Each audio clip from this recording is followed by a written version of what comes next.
Hello everyone and welcome to NS Online Education. My name is Navin Kumar and today we start heat transfer, and in this part 1 we will discuss heat transfer equipments such as external jacket, internal coil, double pipe heat exchanger and shell and tube heat exchanger. तो start करते हैं. Syllabus की बात करें तो heat transfer is included in transport processes as you can see over here. Conductive and convective heat transfer, LMTD is logarithmic mean temperature difference, then overall heat transfer coefficient and heat exchangers. तो आज की video में हम discuss करेंगे heat exchanger and the rest we will discuss in further videos. DBT में ये आपको मिलेगा इंजीनियरिंग प्रोसेसेस में. यहाँ पे आप देख सकते हैं heat and mass transfer, and इसके अलावा ये आपको फार्मास्यूटिकल बायोटेक्नोलॉजी में भी मिलेगा इसका पार्ट. बायोकेमिकल इंजीनियरिंग यहाँ पे इंक्लूडेड है क्योंकि तो यहाँ पे आप देख सकते हैं dimensional heat transfer, counter current and co current system of heat transfer. Okay, तो ये सभी हम जो है आपका कवर करेंगे. Here you can see different types of heat transfer equipment. First one is jacketed vessel because it has a jacket like shape. As you can see, it surrounds this vessel like a jacket. B is external coil because it has a coil like shape and it is outside the vessel, that's why it is called external coil. C is internal coil because the coil is placed inside the vessel, so it is called internal coil. Then D is internal baffle type coil. अगर आपको याद है तो हमने baffles discuss किए थे. Baffles कहाँ पे इंस्टॉल किए जाते हैं? Near the wall. तो सिमिलरली यहाँ पे जो आपका ये इंटरनल बैफल टाइप कॉइल है ये भी आपका नियर द वॉल इंस्टॉल की गई है, इसलिए इसको इंटरनल बैफल टाइप कॉइल बोला गया है. Then last and very important is external heat exchanger. क्या करते हैं हम एक्सटर्नल हीट एक्सचेंजर में? We pump out the liquid from the vessel and pass it through this external heat exchanger. After heat exchange process we pump this fluid back into the vessel. Okay, तो क्योंकि ये जो process है heat exchange का ये outside the vessel हो रहा है, that's why it is called external heat exchanger and it is very important. Now the question is, what is the need of heat transfer equipment in bioprocess? So here we listed two applications of heat transfer equipment. First one is in situ batch sterilization of liquid medium. आप लोगों ने अपने lab में कभी न कभी nutrient media जरूर prepare किया होगा. न्यूट्रिएंट मीडिया के लिए पहले हम जो भी उसकी केमिकल कंपोजिशन है उसके अकॉर्डिंगली केमिकल्स को वे करते हैं. उसके बाद उनसे हम एक सॉल्यूशन प्रिपेयर करते हैं और सॉल्यूशन को सेल कल्चर एक्सपेरिमेंट में यूज करने से पहले हम एक बहुत ही इंपॉर्टेंट स्टेप फॉलो करते हैं, दैट इज ऑटोक्लेव. आप सभी लोगों ने ऑटोक्लेव भी यूज किया होगा. ऑटोक्लेव में हम 121 degree Celsius temperature, 15 psi pressure set करते हैं और इसमें हम मीडिया को रखते हैं फॉर 20 मिनट्स. ठीक है, ऐसा क्यों कर रहे हैं? क्योंकि जो भी आपने केमिकल यूज किए हैं या फिर जो आपने वाटर यूज किया है सॉल्यूशन को प्रिपेयर करने के लिए, उसमें पहले से ही माइक्रो ऑर्गेनिज्म प्रेजेंट हो सकते हैं और ये माइक्रो ऑर्गेनिज्म आपके जो भी सेल कल्चर एक्सपेरिमेंट है उसमें कंटेमिनेशन कॉज करेंगे. तो इसीलिए हमें इन्हें किल करना पड़ेगा और इन्हें किल करने के लिए हम ऑटोक्लेव का यूज करते हैं, जिसमें ये जो हमने कंडीशन सेट की है इसमें आपका कोई भी सेल सर्वाइव नहीं कर पाती है. इवन जो बैक्टीरियल स्पोर्स हैं वो भी आपका यहाँ पे सर्वाइव नहीं कर पाते हैं. तो यहाँ पे हमने क्या किया है? स्टरलाइजेशन किया है मीडिया का, ठीक है, यूजिंग ऑटोक्लेव. और यहाँ पे देखिए हम ज्यादा मीडिया नहीं प्रिपेयर करते हैं लैब में. लैब में हम ज्यादा से ज्यादा 1 लीटर 2 लीटर 3 लीटर, मतलब यहाँ पे ज्यादा वॉल्यूम नहीं है मीडिया का जो हम प्रिपेयर कर रहे हैं. बट इंडस्ट्रियल स्केल पे आपका थाउजेंड्स ऑफ लीटर मीडिया की रिक्वायरमेंट होती है. फॉर एग्जाम्पल आपका 10,000 लीटर का आपका बैच रिएक्टर है, तो यहाँ पे क्या आप देख सकते हैं काफी ह्यूज अमाउंट ऑफ वॉल्यूम हमें यहाँ पे रिक्वायर्ड है, ठीक है, बैच रिएक्टर के लिए. तो इस वॉल्यूम को स्टरलाइज करना इजी नहीं है. और नॉट ओनली ये जो हमें वॉल्यूम है इसको स्टरलाइज करना है, इसके साथ साथ हमें जो वेसल है जिसमें आपका बैच प्रोसेस रन होगा उसको भी हमें स्टरलाइज करना पड़ेगा, क्योंकि यहाँ से भी कंटेमिनेशन आ सकता है. ठीक है, आप लोगों ने देखा होगा कि जब मीडिया स्टरलाइज करते हैं तो साथ में हम पेट्री डिश भी स्टरलाइज करते हैं जिसमें हम सेल कल्चर प्लेट्स बनाएंगे. इसके साथ साथ जो आपके ग्लासवेयर यूज होने वाले हैं सेल कल्चर एक्सपेरिमेंट में उनको भी हम साथ में स्टरलाइज करते हैं ताकि कंटेमिनेशन कहीं से भी ना आए. क्लियर है? इसी तरीके से हमें यहाँ पे वेसल को भी स्टरलाइज करना पड़ेगा. तो इतने ह्यूज वॉल्यूम को स्टरलाइज करना इजी नहीं है और यहीं पे आपका रोल आता है हीट ट्रांसफर इक्विपमेंट्स का. The fermenter vessel containing medium is heated using steam and hold at sterilization temperature for a period of time. Time आपका डिपेंड करेगा कि आपका वॉल्यूम कितना है और इसके अलावा आपका एक्सेप्टेबल लेवल ऑफ कंटेमिनेशन क्या है। एक्सेप्टेबल लेवल ऑफ कंटेमिनेशन मैं इसलिए बोल रहा हूँ क्योंकि 10,000 लीटर काफी ह्यूज वॉल्यूम है। So after sterilisation there will be still some probability that few cells will survive.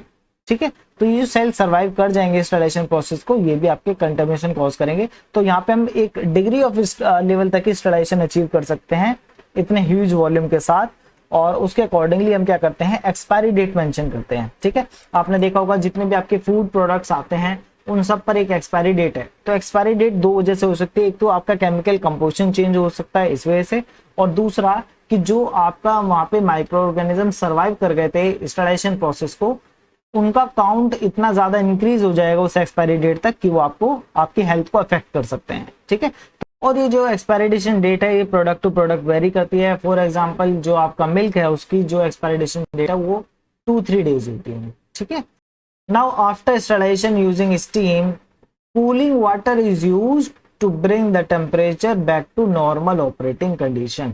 ठीक है, क्यों कर रहे हैं ऐसा, क्योंकि अगर आप इतने हॉट फ्लूइड में अगर आप इनोकुलम डाल देंगे तो आपके जो सेल्स हैं वो भी तो किल हो जाएंगी ना, वो इनोकुलम वाली सेल्स भी किल हो जाएंगी। तो हमें क्या है, उसको पहले कूल डाउन करना पड़ेगा, नॉर्मल ऑपरेटिंग कंडीशन में लेके आना पड़ेगा, उसके बाद ही हम उसमें इनोकुलम ऐड करेंगे। Clear. The next application is temperature control during fermenter operation. देखिए फर्स्ट स्टेप में हमने स्टरलाइजेशन वाली कंडीशन बनाई जहां पे आपका कोई भी सेल सर्वाइव नहीं कर पाए, और सेकंड एप्लीकेशन में हम ऑप्टिमल कंडीशंस प्रोवाइड करा रहे हैं सेल को ताकि आपका मैक्सिमम ग्रोथ अचीव की जा सके। Here, most fermentation take place within the range 30 से 37 डिग्री सेल्सियस। ये रेंज आपका डिपेंड करती है कि उस बैक्टीरिया के लिए, उस टाइप ऑफ बैक्टीरिया के लिए ऑप्टिमल ग्रोथ कंडीशंस क्या है। Tight control of the temperature to within 1 degree Celsius is required. तो यहाँ पे जो टेम्परेचर में वेरिएशन है वो सिर्फ 1 डिग्री सेल्सियस तक ही अलाउ है, इससे ज्यादा अगर वेरिएशन होता है तो वो आपकी ग्रोथ को अफेक्ट कर सकता है। Because the metabolic activity of cell generate a substantial amount of heat, this heat must be removed to avoid temperature increases। ठीक है, अब ये जो सेल्स हैं जब ये खुद ही ग्रो होती हैं तो इनकी मेटाबॉलिक एक्टिविटी की वजह से हीट जनरेट होती है, और ये जो हीट है इसकी वजह से आपका रिएक्टर का टेम्परेचर इंक्रीज कर सकता है ताकि आपका टेम्परेचर उसी रेंज में रहे जो भी उस बैक्टीरिया के लिए सूटेबल ऑप्टिमल कंडीशंस हैं। तो उसके लिए हमें क्या है, इस हीट एनर्जी को यहाँ से रिमूव कराना पड़ेगा, और उसके लिए हम क्या है, आपका हीट एक्सचेंजर इक्विपमेंट्स यूज करते हैं। क्लियर। तो फर्स्ट एप्लीकेशन में हमने देखा कि पहले हम स्टरलाइज करते हैं मीडिया को, ठीक है, तो उसका टेम्परेचर बहुत ज्यादा हाई करते हैं, उसके बाद हमने कोल्ड वाटर को रन करके हमने यहाँ पे हीट ट्रांसफर कराया ताकि आपकी ऑपरेटिंग कंडीशन अचीव की जा सके। और सेकंड एप्लीकेशन है कि ये जो आपने ऑपरेटिंग कंडीशन अचीव की है इसको मेंटेन रखना थ्रू आउट द प्रोसेस। ठीक है, तो ये दो एप्लीकेशन आपकी हीट ट्रांसफर इक्विपमेंट की बायो प्रोसेस में। ठीक है, बहुत इंपॉर्टेंट है दोनों। इंस्टॉलेशन पे मैं पहले वीडियो बना चुका हूं, और जैसे ही राइट टाइम आएगा तो मैं इस वीडियो का जो लिंक है उसको मैं आपका प्लेलिस्ट में अपडेट कर दूंगा। Now in large scale operations cooling water is used to achieve temperature control. ठीक है, क्योंकि हमने देखा कि यहाँ पे क्या है, मेटाबॉलिक एक्टिविटी ऑफ सेल की वजह से क्या है, substantial amount of heat generate हो रही थी। ठीक है, तो इसलिए यहाँ पे कूलिंग वाटर की रिक्वायरमेंट होती है ताकि टेम्परेचर कंट्रोल किया जा सके। बट स्मॉल स्केल फर्मेंटर्स में क्या होता है बच्चों, यहाँ पे रेशो जो है सरफेस एरिया टू वॉल्यूम ये काफी ज्यादा होता है। ठीक है, यानी कि आपका वॉल्यूम कम है और सरफेस एरिया ज्यादा है, और ये जो हीट एक्सचेंज प्रोसेस है बच्चों ये आपके सरफेस एरिया के थ्रू ही होती है। तो जितना ज्यादा सरफेस एरिया होगा उतना ही ज्यादा जो है हीट वो इजीली जो है सिस्टम से सराउंडिंग में चली जाएगी। क्लियर है। और जो लार्ज स्केल ऑपरेशन मतलब रिएक्टर होते हैं यहाँ पे आपका क्या है, वॉल्यूम ज्यादा होता है, एरिया कम होता है। ठीक है, तो यहाँ पे आप कह सकते हैं कि यहाँ पे आपका जो रेशो है सरफेस एरिया टू वॉल्यूम वो यहाँ पे कम होता है लार्ज स्केल रिएक्टर में। क्लियर है। तो यहाँ पे हीट जो है वो इजीली बाहर नहीं जा पाती है सराउंडिंग में, इसलिए यहाँ पे कूल वाटर रन करना पड़ता है। बट स्मॉल स्केल रिएक्टर में क्योंकि हीट इजीली यहाँ से आपका सराउंडिंग में जा रही है तो यहाँ पे टेम्परेचर कम हो जाता है, और इसीलिए यहाँ पे टेम्परेचर को मेंटेन करने के लिए यहाँ पे हमें क्या करना पड़ता है, हीटिंग की रिक्वायरमेंट होती है रेदर देन कूलिंग। ठीक है, स्मॉल स्केल फर्मेंटर में। एंजाइम रिएक्टर में require heating to maintain optimum temperature, वो डिपेंड करेगा। Then again types of heat transfer equipment, but हम यहाँ पे डिस्कस करेंगे क्या इनकी एडवांटेज है और क्या इनकी डिसएडवांटेज है। First is external jacket. External jacket provides sufficient heat transfer area for laboratory and other small scale bioreactors. However, they are generally inadequate for large scale fermentation. Same reason जो भी हमने discuss किया कि जो आपका small scale या फिर जो आपके लेबोरेटरी स्केल रिएक्टर्स हैं वहां पर सरफेस टू वॉल्यूम रेशियो जो है वो आपका हाई होता है, यानी कि ज्यादा सरफेस एरिया अवेलेबल है। अब क्योंकि जैकेट जो है वो भी आपका सरफेस एरिया को ही कवर करती है और स्मॉल स्केल रिएक्टर में सरफेस एरिया हाई है एज कम्पेयर टू वॉल्यूम, तो यहाँ पे आपका हीट एक्सचेंज प्रोसेस जो है वो आपका फास्ट होगा। क्लियर है। बट जब हम बात करते हैं लार्ज स्केल फर्मेंटेशन की, तो वहां पर क्या है, आपका सरफेस टू वॉल्यूम रेशियो जो है वो लो है, यानी कि आपका कम सरफेस एरिया अवेलेबल है। तो अब क्योंकि सरफेस एरिया कम अवेलेबल है तो वहां पे आपका हीट ट्रांसफर इतना अच्छा नहीं हो पाएगा, क्योंकि हीट जो है वो सरफेस एरिया के थ्रू ही आपकी ट्रांसफर होगी। क्लियर है, यहाँ तो कोई डाउट तो नहीं है। तो क्योंकि यहाँ पे लेबोरेटरी स्केल में कम सरफेस एरिया अवेलेबल है, इसलिए यहाँ पे आपका कम हीट ट्रांसफर होगा, इसलिए इनएडुकेट है for large scale fermentation. Similarly external coil, क्योंकि ये भी आपका आउटसाइड द वेसल ही है। The next is internal coil. Internal coil जो आपके ड्रॉबैक है एक्सटर्नल कॉइल के, उसको ओवरकम करता है। जैसे कि आप यहाँ पे देख सकते हैं, यहाँ पे हमने इसको कंप्लीटली इमर्स कराया हुआ है लिक्विड के अंदर, जिसकी वजह से क्या है, आपका जो सरफेस एरिया अवेलेबल है फॉर हीट ट्रांसफर वो आपका इंक्रीज हो जाता है। और जितना ज्यादा हीट ट्रांसफर के लिए सरफेस एरिया अवेलेबल होगा, रेट ऑफ हीट ट्रांसफर उतना ही ज्यादा होगा। तो यहाँ पे आपका relatively large heat transfer area available है। ठीक है, बट इसके भी कुछ डिसएडवांटेज है। क्या है इसके disadvantage? They interfere with mixing. अब क्योंकि यहाँ पे स्टेयर की वजह से मिक्सिंग, स्टेयर की हेल्प से मिक्सिंग कराते हैं हम लोग, तो ये क्या है, मिक्सिंग के साथ इंटरफेयर करता है। इसके अलावा ये जो आपकी क्लीनिंग प्रोसेस है ये यहाँ पे डिफिकल्ट हो जाती है। ऐसा इसलिए भी है क्योंकि ये जो आपके पाइप्स है जिनके थ्रू आपका हीट ट्रांसफर हो रहा है, इनके ऊपर सेल ग्रो करने लगती हैं और एक फिल्म फॉर्म कर लेती हैं। अब ये जो फिल्म फॉर्म हुई है सेल्स की, ये एक तो आपका जो रेट ऑफ हीट ट्रांसफर है उसको डिक्रीज कर देती हैं, यानी कि आपका जो है इतना एफिशिएंटली हीट ट्रांसफर नहीं हो पाता है। इसके साथ साथ जो क्लीनिंग प्रोसेस है वो यहाँ पे अब आपका डिफिकल्ट हो जाएगा। क्लियर है। नेक्स्ट जो प्रॉब्लम है वो है लीकेज की। अगर यहाँ पे कोई लीकेज होता है और मान लीजिए जो आपने कूलेंट यूज किया है वो स्टेराइल नहीं है, तो यहाँ पे आपका कंटेमिनेशन कॉज हो जाएगा। ठीक है, तो यहाँ पर रिस्क है कंटेमिनेशन का और डाइल्यूशन का। ठीक है, तो क्योंकि जो आपका अगर वाटर आपने यूज किया है एज अ कूलेंट, तो वाटर अगर यहाँ पे लीक होता है तो वो क्या है, डाइल्यूट भी कर देगा। क्लियर है। तो because of this problem with internal coil, use of external jacket is preferable for sale culture. I hope आपको इनके एडवांटेज और डिसएडवांटेज क्लियर हो गए होंगे। अब हम डिस्कस करेंगे आपका types of external heat exchanger, जिसमें फर्स्ट सिंपलेस्ट टाइप है डबल पाइप हीट एक्सचेंजर। जैसे कि यहाँ पे इमेज में भी शो किया गया है, यहाँ पे आप देख सकते हैं यहाँ पे 2 मेटल पाइप है, वन इनसाइड द अदर, और यहाँ पे एक फ्लूइड तो रन करेगा आपका ये जो इंटरनल पाइप है, और जो सेकंड फ्लूइड है वो आपका रन करेगा ये जो एनुलर स्पेस है in between these 2 pipe.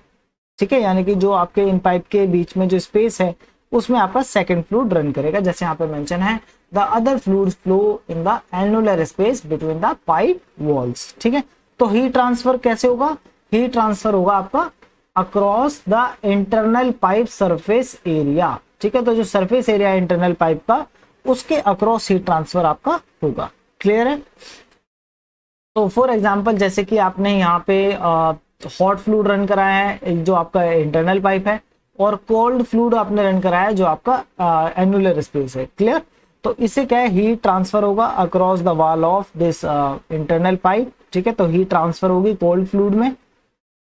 Clear है। तो अब जब हीट ट्रांसफर हो रही है हॉट से कोल्ड फ्लूइड में, तो कोल्ड फ्लूइड का टेम्परेचर इंक्रीज होगा और हॉट फ्लूइड का टेम्परेचर डिक्रीज होगा।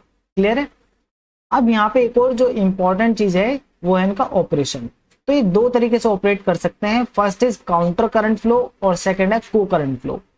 को करंट फ्लो में हम क्या करते हैं, आपका दोनों जो आपके हॉट एंड कोल्ड फ्लूइड है दोनों को एक साथ जो है एंटर कराते हैं। ठीक है, यानी कि दोनों एक दूसरे के डायरेक्ट कांटेक्ट में आ जाएंगे। ठीक है, तो यहाँ पे जो हॉट फ्लूइड है उसका टेम्परेचर यहाँ पे क्या होगा, मैक्सिमम होगा।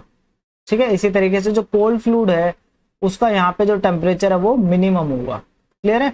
और तो मतलब यहाँ पे जो है इस, क्योंकि अब दोनों डायरेक्ट कांटेक्ट में है, तो यहाँ पे सबसे ज्यादा हीट एक्सचेंज जो है वो यहीं पर होगा। यहाँ पे रेट ऑफ हीट एक्सचेंज जो है वो ज्यादा होगा। क्लियर है।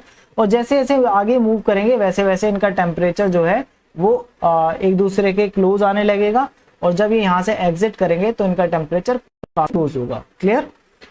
इसका अपोजिट है काउंटर करंट, जो कि इस इमेज में शो किया गया है। मैं जरा इसको क्लियर कर देता हूँ। यस, नाउ आप यहाँ पे देख सकते हैं, यहाँ पे ये काउंटर करंट शो किया गया है। यहाँ पर आपका एक फ्लूइड जहाँ पे इन होता है वहां से सेकंड फ्लूइड आउट है, और इसी तरीके से यहाँ से ये फ्लूइड इन है तो यहाँ से ये फ्लूइड आउट है। तो क्योंकि दोनों अपोजिट डायरेक्शन में फ्लो कर रहे हैं तो इसलिए इसको बोलते हैं काउंटर करंट फ्लो। क्लियर है? और काउंटर करंट फ्लो जो है वो ज्यादा इफेक्टिवली हीट ट्रांसफर करता है, ऐसा एक्सपेरिमेंट के थ्रू देखा गया है। क्लियर है? तो यहाँ पे जो हॉट फ्लूइड है उसका टेम्परेचर मैक्सिमम होगा, और यहाँ पे जो कोल्ड फ्लूइड है इसका भी टेम्परेचर यहाँ पे मैक्सिमम होगा एंट्री पॉइंट पे। क्लियर है? सिमिलरली एग्जिट पॉइंट पे यहाँ पे जो कोल्ड फ्लूइड है, ठीक है, और सॉरी कोल्ड फ्लूइड यहाँ पे है, तो यहाँ पे जो एंट्री पॉइंट है कोल्ड फ्लूइड का, यहाँ पे इसका टेम्परेचर मिनिमम होगा। इसी तरीके से यहाँ से हॉट फ्लूइड जो एग्जिट करेगा उसका टेम्परेचर भी यहाँ पे क्या है, मिनिमम होगा। ठीक है? तो इस तरीके से, तो यानी कि दोनों के मैक्सिमम और दोनों के मिनिमम जो है अब आपके एक साथ आ गए हैं। ठीक है? क्लियर है? तो यहाँ पे ज्यादा इफेक्टिव आपका हीट ट्रांसफर होता है एज कंपेयर टू को करंट फ्लो। को करंट फ्लो में सिर्फ स्टार्टिंग में ही जो है ज्यादा हीट ट्रांसफर रेट होता है, उसके बाद हीट ट्रांसफर रेट बहुत ज्यादा डिक्रीज हो जाता है। ठीक है? बट इस टाइप का जो फ्लो है यहाँ पे आपको ज्यादा अच्छे से ज्यादा अच्छा इफेक्टिव हीट ट्रांसफर रेट देखने के लिए मिलता है। यहाँ पर आपको ग्राफ भी शो किए गए हैं, ग्राफ से आपको ज्यादा अच्छे से क्लियर होंगी चीजें। First graph is for counter current flow and second graph is for को करंट फ्लो। फर्स्ट ग्राफ में आप देख सकते हैं कि जो डायरेक्शन है hot fluid and cold fluid की वो क्या है, अपोजिट है। ठीक है? ये दोनों अपोजिट डायरेक्शन में फ्लो करें इसलिए इसको काउंटर करंट बोलते हैं। सेकंड, यहाँ पे जो आप देख सकते हैं कि जो टेम्परेचर है कोल्ड फ्लूइड का ये यहाँ पे मिनिमम है, और यहाँ पर इसका टेम्परेचर मैक्सिमम है, क्योंकि इस डायरेक्शन में आपका टेम्परेचर इंक्रीज हुआ है। क्लियर?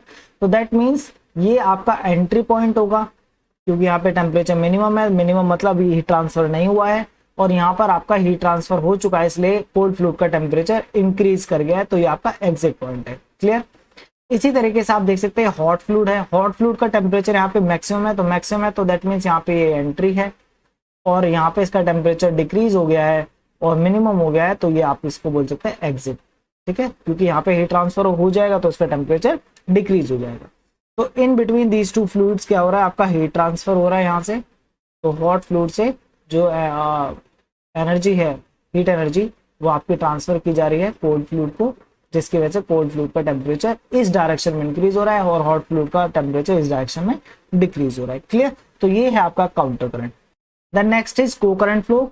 इसमें आप देख सकते हैं यहाँ पे इसका हॉट फ्लूइड का टेम्परेचर मैक्सिमम है, मैक्सिमम मतलब ये इसका एंट्री पॉइंट है, यहाँ पे कोल्ड फ्लूइड का टेम्परेचर मिनिमम है, यानी कि ये इसका एंट्री पॉइंट है। That means hot and cold fluid का एंट्री एक साथ हुआ है। क्लियर? और यहाँ पे आप डायरेक्शन भी देख सकते हैं फ्लो की, तो इस डायरेक्शन में दोनों सेम डायरेक्शन में फ्लो कर रहे हैं, इसलिए इसको काउंटर करंट या फिर पैरेलल फ्लो भी बोलते हैं, और दोनों एग्जिट करेंगे सेम साइड से। क्लियर? तो यहाँ पे आप देख सकते हैं इसका टेम्परेचर, हॉट फ्लूइड का टेम्परेचर यहाँ पे डिक्रीज हो गया है, तो डिक्रीज हो गया दैट मीन्स यहाँ पे एग्जिट है। कोल्ड फ्लूइड का जो टेम्परेचर यहाँ पे इंक्रीज हुआ है तो वो हीट ट्रांसफर के बाद ही होगा, तो इसलिए ये भी क्या है, एग्जिट है। क्लियर? तो यहाँ पे आप देख सकते हैं यहाँ पे टेम्परेचर का गैप काफी ज्यादा है, तो यहाँ पे जो हीट ट्रांसफर रेट है वो यहाँ पे मैक्सिमम होगा, मतलब ज्यादा होगा, और जैसे जैसे इनके बीच का जो टेम्परेचर डिफरेंस है वो डिक्रीज होगा, वैसे वैसे हीट ट्रांसफर रेट आपका डिक्रीज हो जाएगा। इसको हम आगे फॉर्मूले के थ्रू भी देखेंगे नेक्स्ट पार्ट में। क्लियर? तो यहाँ पे आप देख सकते हैं, तो यहाँ पर इस रीजन में, ये जो रीजन है यहाँ पर तो हीट ट्रांसफर रेट ज्यादा है और यहाँ पर हीट ट्रांसफर रेट कम है, और यहाँ पे आप देख सकते हैं कि यहाँ पे जो टेम्परेचर डिफरेंस है through out the double pipe heat exchanger, उसमें ज्यादा डिफरेंस नहीं आ रहा है, और इसी वजह से यहाँ पे जो हीट ट्रांसफर रेट है उसमें भी ज्यादा चेंज नहीं होगा through out the double pipe heat exchanger. ठीक है? बट यहाँ पे आप देख सकते हैं यहाँ पे मैक्सिमम था हीट ट्रांसफर रेट और यहाँ पे मिनिमम हो गया, क्योंकि यहाँ पे आपका टेम्परेचर डिफरेंस कम हो गया है। इसीलिए हम प्रेफर करते हैं काउंटर करंट फ्लो को, क्योंकि यहाँ पे जो हीट ट्रांसफर है वो ज्यादा अच्छा है एज कंपेयर टू को करंट फ्लो, क्योंकि इसमें सिर्फ स्टार्टिंग में ज्यादा होता है हीट ट्रांसफर रेट, बाद में बहुत ज्यादा डिक्रीज हो जाता है। ठीक है? तो इसीलिए हम इसको प्रेफर नहीं करते हैं।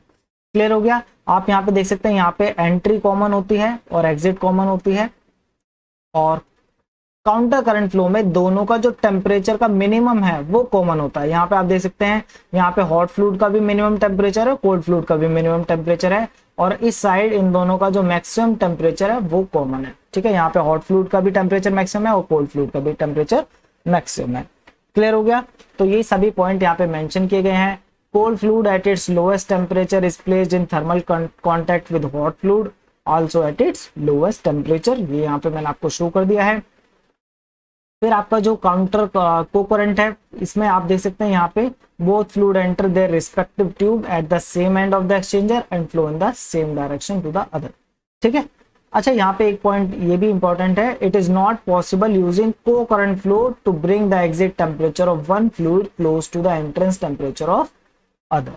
ठीक है, यानी कि आप देख सकते हैं कि ऐसा नहीं हुआ है कि हॉट फ्लूइड का टेम्परेचर कोल्ड फ्लूइड के टेम्परेचर के इक्वल हो गया है, नहीं। यहाँ पे आप देख सकते हैं इन दोनों का टेम्परेचर का जो डिफरेंस है वो रिड्यूस हो रहा है। ठीक है, बट हॉट फ्लूइड का टेम्परेचर जो इनलेट है कोल्ड फ्लूइड का उसके इक्वल नहीं है। यहाँ पर ये टेम्परेचर है। ठीक है, बट यहाँ पे क्या है, कोल्ड फ्लूइड का टेम्परेचर क्योंकि इंक्रीज होता जा रहा है, तो ये हॉट फ्लूइड कभी भी इस टेम्परेचर को अचीव नहीं कर पाएगा, ये हमेशा इन बिटवीन रहेगा। क्लियर है, ये यहाँ पे मेंशन करने की कोशिश की गई है। Then co current flow is not as effective as counter current, ये मैं आपको एक्सप्लेन कर चुका हूं। आई होप यहां तक क्लियर होगी होंगी आपको सारी चीजें। Then next is shell and tube heat exchanger, ये आपका सेकंड टाइप है। इसे हम कब यूज करते हैं, if the heat transfer area between the fluid must be more than 10 to 15 metre square, यानी कि अगर आपको 10 से 15 मीटर स्क्वायर से ज्यादा हीट ट्रांसफर एरिया की रिक्वायरमेंट है तो वहां पे आपको shell and tube heat exchanger use करने पड़ेंगे।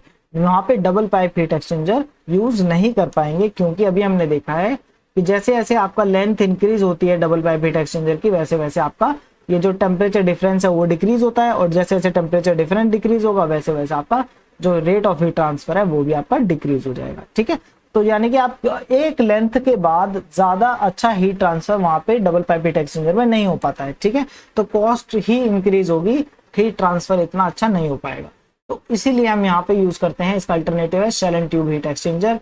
एडवांटेज क्या है इसका, it contain very large surface area in relatively small volume. जैसे कि आप यहाँ इमेज में भी देख सकते हैं, डबल पाइप हीट एक्सचेंजर पे हमने देखा था कि वहां पे सिर्फ एक ही पाइप होता है इनसाइड अनदर पाइप, बट यहाँ पे आप देख सकते हैं मल्टीपल ट्यूब्स यूज की गई हैं, तो यानी कि यहाँ पे एक से ज्यादा पाइप है इनसाइड अ बिग कैविटी। ठीक है, तो यहाँ पे जितने ज्यादा पाइप्स होंगे, मतलब जितनी ज्यादा ट्यूब्स होंगी, उतना ही ज्यादा सरफेस एरिया अवेलेबल होगा किसके लिए, हीट ट्रांसफर के लिए। ठीक है, तो इसीलिए यहाँ पे, और क्योंकि स्मॉल वॉल्यूम और सरफेस एरिया ज्यादा है, तो यहाँ पे हमने क्या क्या है, आपका सरफेस टू वॉल्यूम रेशियो जो है उसको इंक्रीज कर दिया, तो यहाँ पे ज्यादा एफिशिएंट आपका हीट ट्रांसफर होगा। क्लियर है, तो यहाँ पे आप देख सकते हैं ये इसको बोलते हैं हेडर। ठीक है, यहाँ पे मैं इसको हाईलाइट कर देता हूँ, ये तो ये आपका इनलेट हेडर है, यहाँ से आपका एक फ्लूइड यहाँ से इन करेगा, ये जो हेडर में जो फ्लूइड आएगा वो इन ट्यूब्स के थ्रू पास होगा।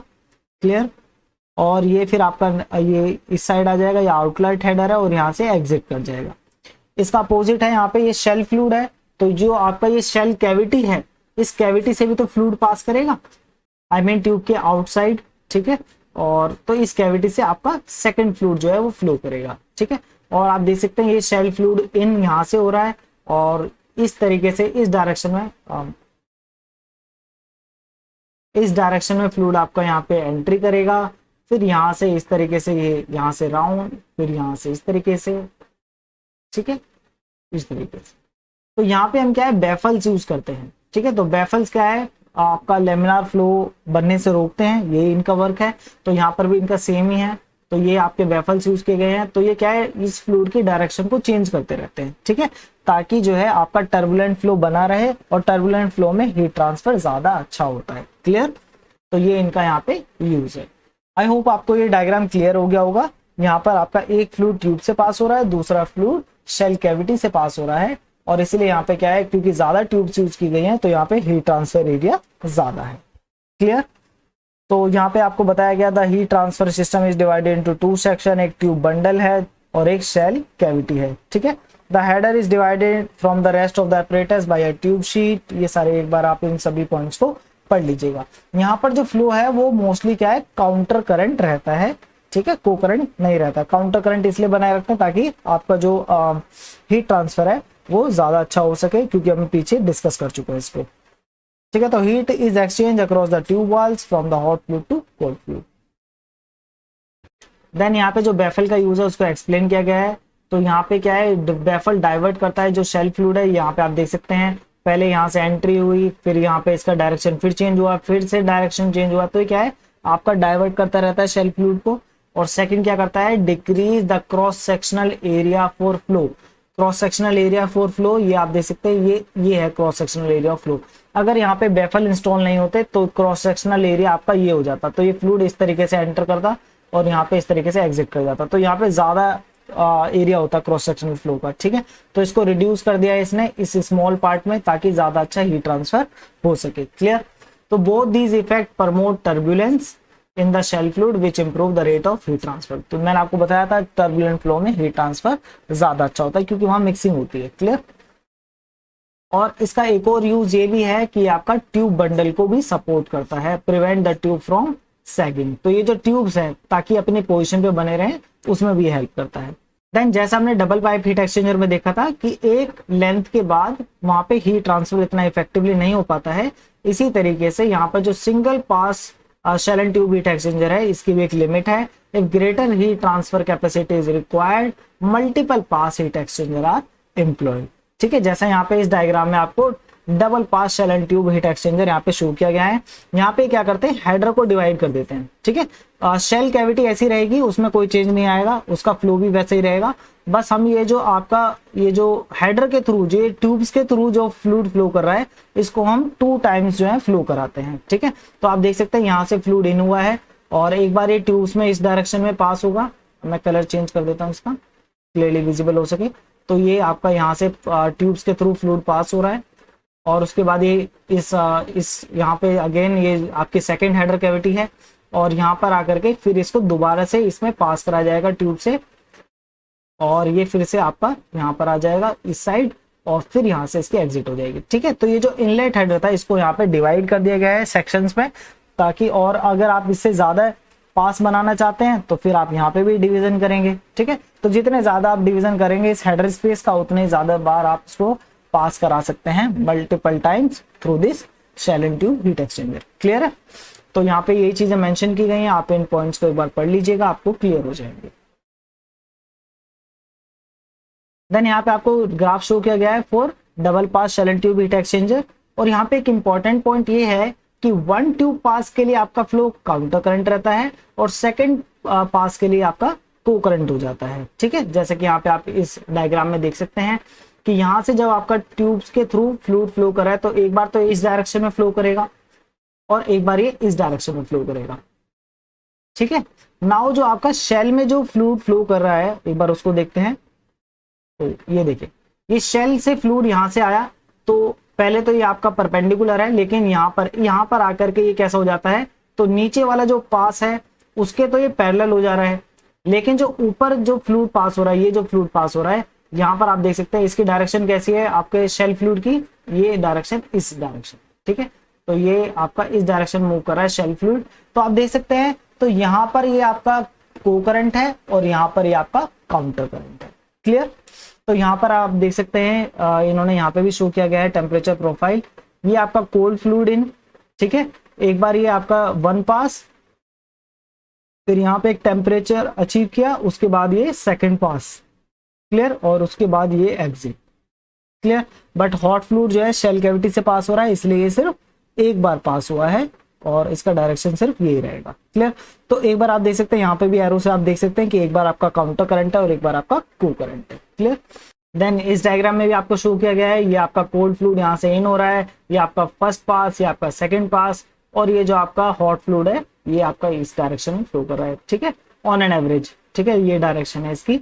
तो एक बार तो ये मेनली कैसा रहेगा, एक बार ये मेनली आपका को करंट है और जो सेकंड पास है उसके लिए मेनली काउंटर करंट है। ठीक है, देखिए यहाँ पे आपका ये परफेक्टली काउंटर और को करंट नहीं है, क्योंकि आप यहाँ पे देख सकते हैं कि ये जो डायरेक्शन है यहाँ पर इसके शेल फ्लूइड की, वो परपेंडिकुलर टू द ट्यूब्स, और यहाँ पर आकर के ये कैसी हो जाती है, पैरेलल हो जाती है टू द ट्यूब्स। ठीक है, तो इसीलिए क्या है यहाँ पे इसलिए बोला गया है कि मेनली काउंटर करंट और या फिर मेनली को करंट। क्लियर, नाउ ये जो आपका टेम्परेचर कर्व है फॉर एक्सचेंजर, ये डिपेंड करता है कि ज्योमेट्री क्या है सिस्टम की। ठीक है, तो यहाँ पे आपको सेकंड ज्योमेट्री शो की गई है, तो ये आप देख सकते हैं कोल्ड फ्लूइड इन, ये कोल्ड फ्लूइड आउट, ये तो सेम है, बट ये जो हॉट फ्लूइड का इनलेट है इसकी पोजीशन चेंज की गई है। ये पहले यहाँ पर था, अब ये यहाँ पर है, जो हॉट फ्लूइड का आउटलेट था वो पहले यहाँ पर था और अभी यहाँ पर है। तो इस कॉन्फ़िगरेशन के लिए ये आपका टेम्परेचर ग्राफ बनेगा। यहाँ पे आप देख सकते हैं पहले कोल्ड फ्लूइड इन, तो पहले तो इसका टेम्परेचर इंक्रीज हो रहा है, इसने यहाँ पे इसको रीच कर लिया, लेकिन इसके बाद इसका टेम्परेचर इंक्रीज ना होने की बजाय ये आपका डिक्रीज होने लगा इस पॉइंट के बाद से। इस पॉइंट के बाद से कोल्ड फ्लूइड का टेम्परेचर डिक्रीज होने लगा, ठीक है। तो लेकिन आपने देखा था यहां पर इस केस में ये कंटिन्यूअसली इंक्रीज हो रहा है, ये कंटिन्यूअसली इंक्रीज हो रहा है। तो ये जो कॉन्फ़िगरेशन है इसको हम अवॉइड करते हैं, ठीक है, क्योंकि इस पॉइंट के बाद क्या हुआ, आपका टेम्परेचर कोल्ड फ्लूइड का इंक्रीज होने की जगह डिक्रीज होने लगा, यानी कि हीट ट्रांसफर अब की जो डायरेक्शन है ट्रांसफर रेट की वो आपकी चेंज हो गई है। क्लियर। तो यहाँ पे जो है हॉट फ्लूइड का टेम्परेचर डिक्रीज तो हो रहा है बट वो इतना एफिशिएंटली नहीं हो पाएगा, तो वो यहाँ पे इन पॉइंट्स में मेंशन किया हुआ है। इस चीज को एक बार इसको पढ़ लीजिएगा। आई होप आप लोगों को ये वीडियो पसंद आया होगा। आप लोग हमें सपोर्ट भी कर सकते हैं, इवन जब आप अपने फ्रेंड्स के साथ इस वीडियो को शेयर करते हैं तो वो भी हमारे लिए एक सपोर्ट है। तो प्लीज अपने फ्रेंड्स के साथ भी इस वीडियो को शेयर करें